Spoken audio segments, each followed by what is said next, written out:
आज आपण बनवणार आहोत या कद्दूपासून धपाटे।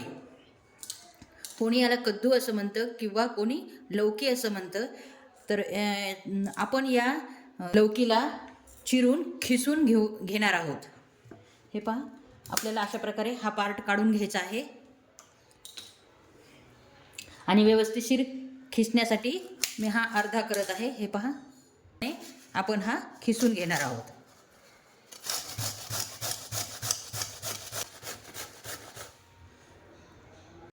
हे पहा, सर्व लौकी आपण खिसून घेतला आहे पूर्ण हा।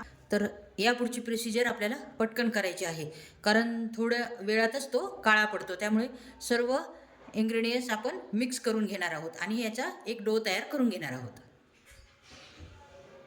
हे पहा, त्यानंतर लसण आणि हिरवी मिरची आपल्याला मिक्सरमध्ये ग्राइंड करून घ्यायची आहे। पहा, आपण अशा प्रकारे बारीक करून घेतले आहे। हे पहा, त्यानंतर आपल्याला या वाटीने एक वाटी मी गव्हाचे पीठ घेतले आहे। गव्हाचे पीठ घेणार आहोत। 2 वाटी गव्हाचे पीठ घेतले आहे आणि 1 वाटी आपल्याला ज्वारीचे पीठ घ्यायचे आहे। थोडीशी कोथिंबीर चिरून ठेवली होती ती घालणार आहोत आणि हिरवी मिरचीची आपण हे बारीक करून घेतले होते ते घातले आहे। हळद घालायची आहे। आपल्याला तिखट घालायचे नाही, कारण आपण हिरवी मिरची तिखटासाठी घातली आहे। धण्याची पूड थोडीशी घालायची आहे। आपण लसण आणि हिरवी मिरची बारीक करतानाच आपण जिरे घातले होते, त्यामुळे आता जिरे घालायची काही गरज नाही। आणि चवीनुसार 1 चमचा मीठ घालणार आहे, 1 ते 1.5 चमचा। त्यानंतर आपल्याला हे हाताने चांगले मिक्स करून घ्यायचे आहे।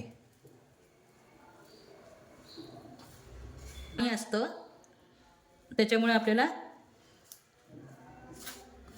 मिक्स करूनच आपल्याला पाणी घालायचे आहे, कारण एकदम पाणी घातले तर पातळ होण्याची शक्यता असते। ऑलरेडी कद्दूमध्ये भरपूर पाणी असते।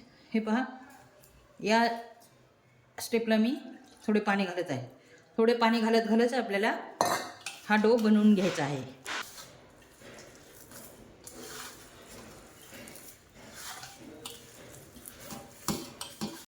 हे पहा, आपला डो तिंबून झाला आहे। त्याला आपण थोडं तेलाचा हात लावून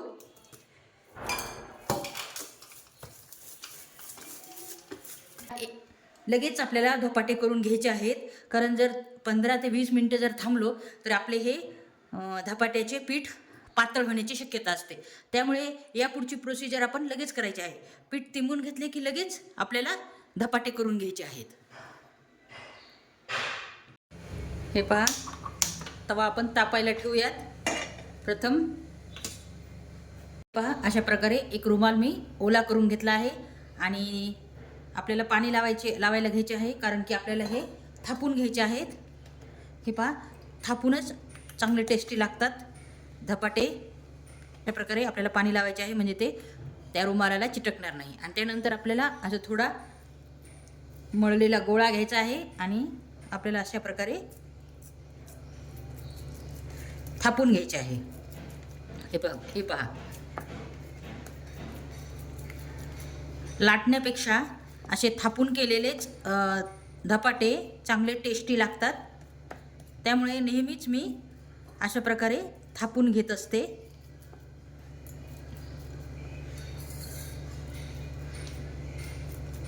तर थापले गेला आहे।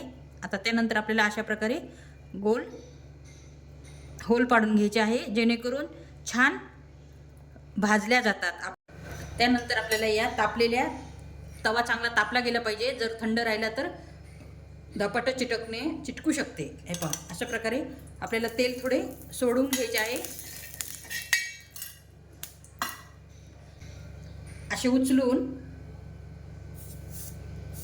पालथे घालायचे आहे आणि अलगद वरचा कपडा आपल्याला काढून घ्यायचा आहे। हे पहा, अशा प्रकारे। त्यानंतर थोडे आपल्याला तेल सोडायचे आहे साईडनी। आपल्याला यावर झाकायचे आहे। जेणेकरून ते मऊ होईल, धपाटे होईल. त्यामध्ये आपण लौकीचा खीस टाकला आहे, तो चांगला मऊ होईल. त्यासाठी आपल्याला अगदी 2 मिनिटासाठी झाकण ठेवायचे आहे. हे पहा 2 मिनिटं झाले आहेत. हे पहा साईडनी असे सोडून घेऊया.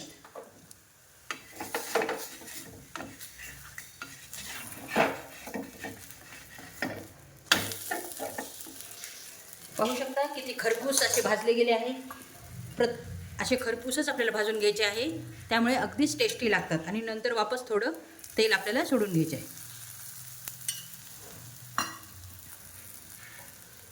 हे पहा, हे आपले धपाटे चांगल्या प्रकारे भाजून झाले आहे.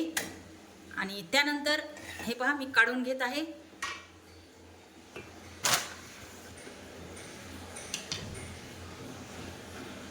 हे पहा आपले दुसरे धपाटे पण रेडी झाले आहे.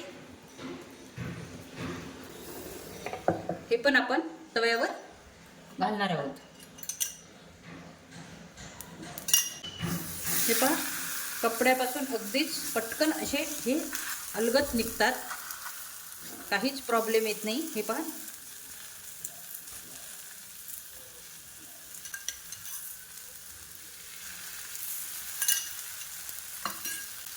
दोन मिनिटं झाकण ठेवल्याने त्यातील लौकी चांगली शिजते, त्यामुळेच आपल्याला ते झाकून ठेवायचे आहे.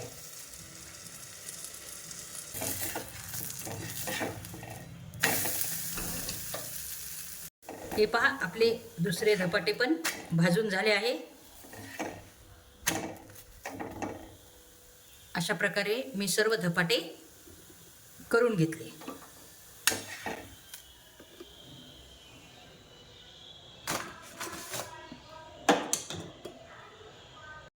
हे पहा आपले सर्व धपाटे रेडी झाले आहेत. तर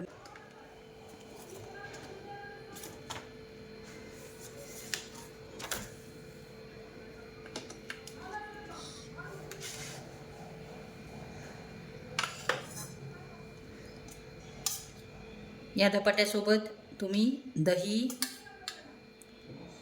सर्व करू शकता.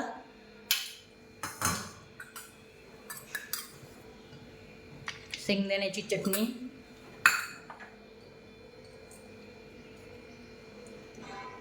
आणि लोणची.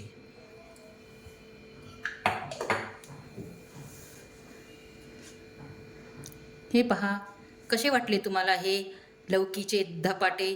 तुम्हाला जर थोडा पण हा व्हिडिओ आवडला असेल तर लाईक आणि सबस्क्राईब करायला विसरू नका. पुन्हा भेटू एका नवीन रेसिपीसोबत. तोपर्यंत नमस्कार.